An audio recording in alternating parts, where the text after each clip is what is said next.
Hello, नमस्कार. कसे आहात सगळे? मस्त आहात ना? आशा करते तुम्ही सगळे आनंदात असाल. तुम्हा सर्वांचं अगदी मनापासून स्वागत आहे आपल्या चॅनलवरच्या आजच्या या व्हिडिओमध्ये. तर आपल्या घरातलं वातावरण नेहमी सकारात्मक राहावं, घरामध्ये नेहमी शांतता नांदावी, घरातलं वातावरण छान असं प्रसन्न राहावं असं प्रत्येकालाच वाटत असतं. आणि यासाठी बघा बऱ्याचशा गोष्टी आपण करतो, त्यामध्ये काही कृत्रिम गोष्टी असतात किंवा काही आध्यात्मिक गोष्टी असतात. तर या गोष्टींचा वापर करून आपण आपल्या घरातलं जे वातावरण आहे तर ते सकारात्मक बनवत असतो. तर बघा आजकाल ना घरामध्ये पॉझिटिव्हिटी राहावी यासाठी ना बरेचसे व्हिडिओ आपल्याला बघायला मिळतात. आणि सोबतच मार्केटमध्ये बऱ्याचशा अशा गोष्टी म्हणजे आपण विकत घेऊ शकतो की ज्यामुळे आपल्या घरातलं जे वातावरण आहे तर ते छान असं सकारात्मक राहतं.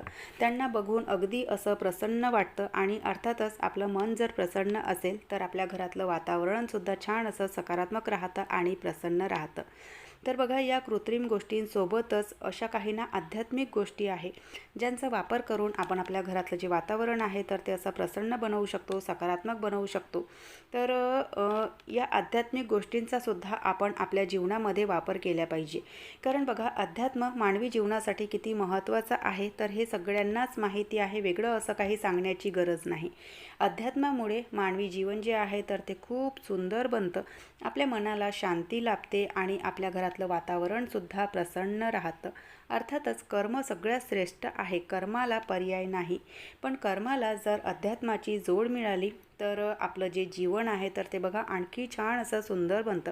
आणि जेव्हा आपण अध्यात्माकडे वळतो तर आपली जी विचारसरणी आहे, आपली विचार करण्याची जी पातळी आहे तर ती अधिक छान होत जाते.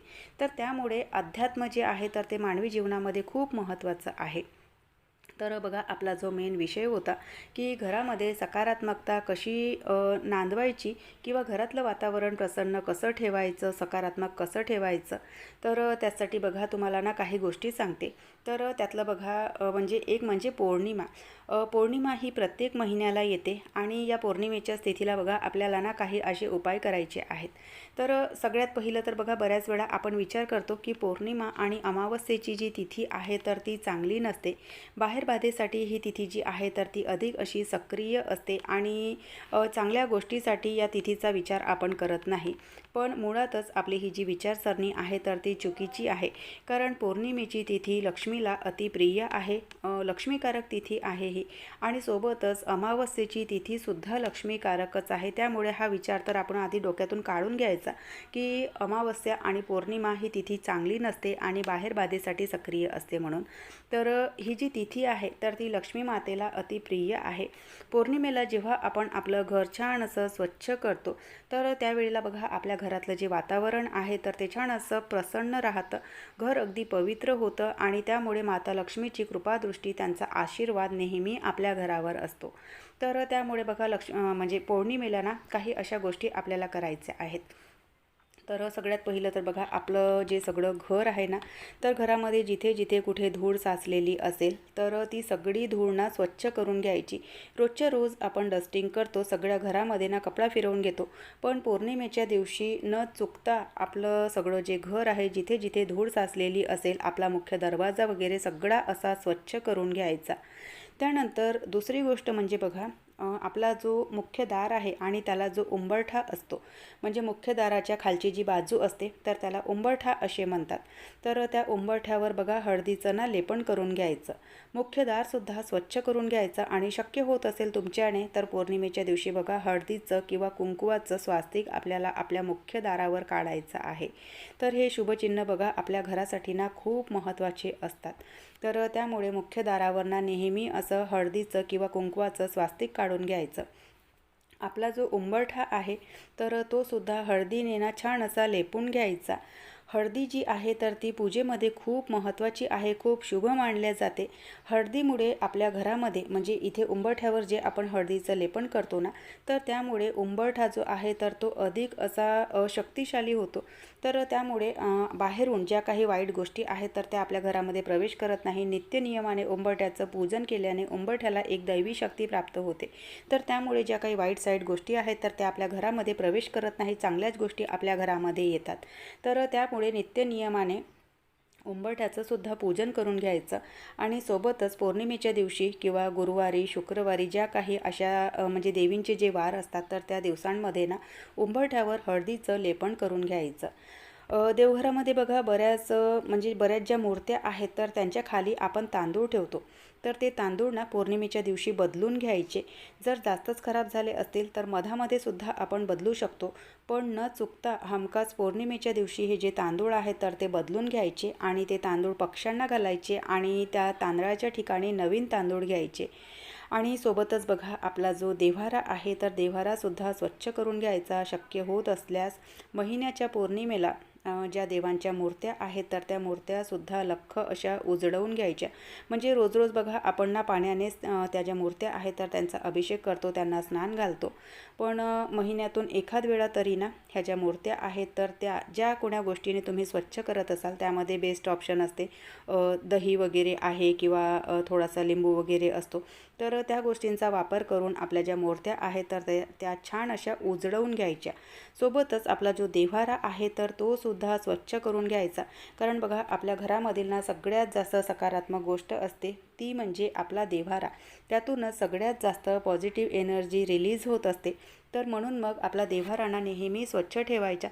ज्या गोष्टीतून सगळ्यात जास्त सकारात्मकता आपल्याला मिळते तर ती गोष्टी कधीही धुळीने माखलेली नसावी, अगदी स्वच्छ आणि लख्ख असावी. त्यानंतर मग बघा ज्या काही मूर्त्या होत्या तर त्या मूर्त्यांना सगळ्या स्वच्छ करून घेतल्या. सध्या माझ्याकडे ना माझी आई आलेली आहे तर तिनेच ह्या सगळ्या मूर्त्या आणि देवांचे जे भांडे आहेत तर ते स्वच्छ करून दिले आणि देवपूजेचे भांडे इथे धुवून ना तिने या भांड्यामध्ये ठेवले. तर मागे बघा 2 दिवसाच्या आधी ना मी तुम्हाला तुमच्यासोबत एक व्हिडिओ शेअर केलेला होता की आईने मला वाणाचं भांडं आत्ता दिलेलं. म्हणजे मागे तर तेही काही आलेली नव्हती तर ती आता माझ्याकडे आलेली आहे. तर तिने वाणाचं ना भांडं मला दिलेलं. तर हाच तो गंजा आहे. तर तो बघा आणल्याच्या नंतर ना बाहेरच ठेवलेला होता तर तो मी इथे देवरूममध्ये आणून ठेवला. तर तिने सगळे देवाचे धुतलेले जे भांडे आहेत तर ते त्यामध्येच ठेवलेले. तर त्यानंतर बघा सगळ्या मूर्त्या वगैरे स्वच्छ झालेल्या आणि मी देवपूजेला सुरुवात केलेली आहे. देवपूजेची सुरुवात जेव्हा आपण करतो तर त्याआधी बघा सूर्यदेवाला ना 1 तांब्या अर्घ्य द्यायचा. म्हणजे 1 तांब्या भरून पाणी त्यांना अर्पण करायचं. म्हणजे ही बघा एक ना सवयच घालायची आपल्याला की जेव्हाही आपण देवपूजा करतो तर त्याआधी सगळ्यात आधी सूर्यदेवाला अर्घ्य द्यायचा आणि त्याच्यानंतर मग देवपूजेला सुरुवात करायची. म्हणजे बघा पौर्णिमेच्या तिथीला नाही, रोजची जी आपली देवपूजा आहे तर त्या रोजच्या देवपूजेमध्ये सगळ्यात आधी सूर्यदेवाला अर्घ्य द्यायचा आणि त्याच्यानंतर मग देवपूजा करायची. तर सुरुवात केलेली आहे मी इथे देवपूजेला. आणि जो मंगल कलश आपण आपल्या देव्हाऱ्यामध्ये ठेवतो तर आजच्या दिवशी बघा त्यालासुद्धा ना स्वच्छ करून घ्यायचं. त्यातलं पाणी झाडांना घालायचं. त्याच्या खाली जे तांदूळ आपण ठेवतो तर ते तांदूळसुद्धा बदलून घ्यायचे. नारळ छान धुवून घ्यायचा, पानं बदलवून घ्यायचे. म्हणजे पौर्णिमेच्या दिवशी मंगल कलशाची सेवासुद्धा आपल्याला करायची आहे. तर अशा बऱ्याचशा गोष्टी बघा पौर्णिमेच्या दिवशी आपल्याला करायच्या आहे, ज्यामुळे आपल्या घरातलं जे वातावरण आहे तर ते सकारात्मक राहतं. माता लक्ष्मीची कृपादृष्टी आपल्यावर राहते.